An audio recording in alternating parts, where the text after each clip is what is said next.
I would say the number one difference is that practice is very much an advisory function, whereas working in a commerce and industry business, you become a solution oriented individual that has very much ownership of delivering the piece of work.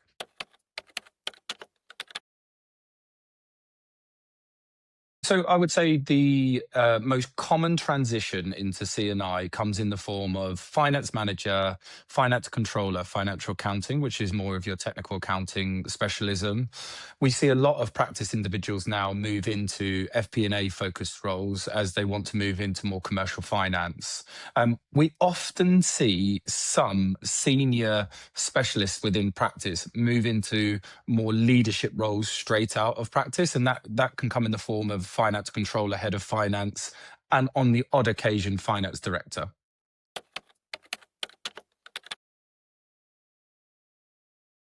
We often see businesses that are private equity backed or in high growth environments looking for talented individuals from practice. They've worked their hours, they've been in high pressure environments, and they've succeeded.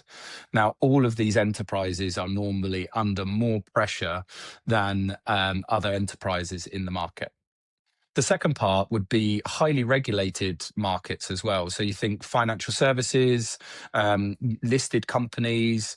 The reason being is because they've come from very much a technical statutory background, which gives them the knowledge and the experience within regulatory environments.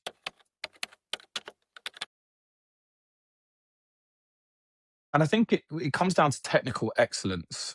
So when you go through your rigorous practice training and you're in an audit environment or a highly compliant environment, what you do is you come out with certain accounting standards as a prerequisite knowledge. You come out with governance and controls experience, and particularly high audit and advisory experience. So I believe that all of those skills translate extremely well into a finance function. The second part is very much around high performance and the ability to handle high workload. Now, not to say that people that are trained in industry can't manage this high workload, but when you are in a practice environment, you work long hours, you take on multiple projects, and it is second nature to you when you do that transition into the CNI field.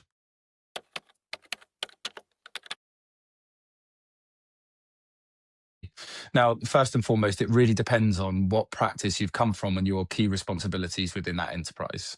So please take that as a caveat. The second point is that when you're in an audit function, you do miss the fundamentals of finance, your debits, your credits, your basic cash flow, your basic understanding of finance. The second part is that most audit or practice businesses will not give you the opportunity to learn about budgeting, forecasting, cash flow management, and the more commercial side of finance. So, yes, these people can pick up and learn this very quickly because they've run the gauntlet and they've worked in a high stress environment and learned on the job, but they are still missing certain skill gaps that they need to acquire really quickly.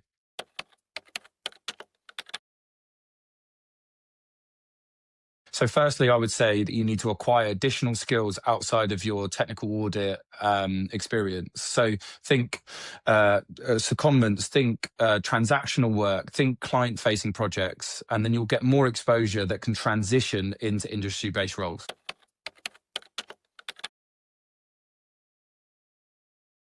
Firstly, it's really hard because the skill set that a practice individual may acquire may not translate perfectly into the role. Sometimes we see only 40% of the skills required being ticked by a practice individual. What they're looking for is the personality, the stakeholder engagement. They're looking for the softer skills that are created by working in practice. Now, how do we help them in the interview process? Well, it's very much about the interview technique and how they use techniques such as the star to get across experiences that are relatable to the potential job expectations.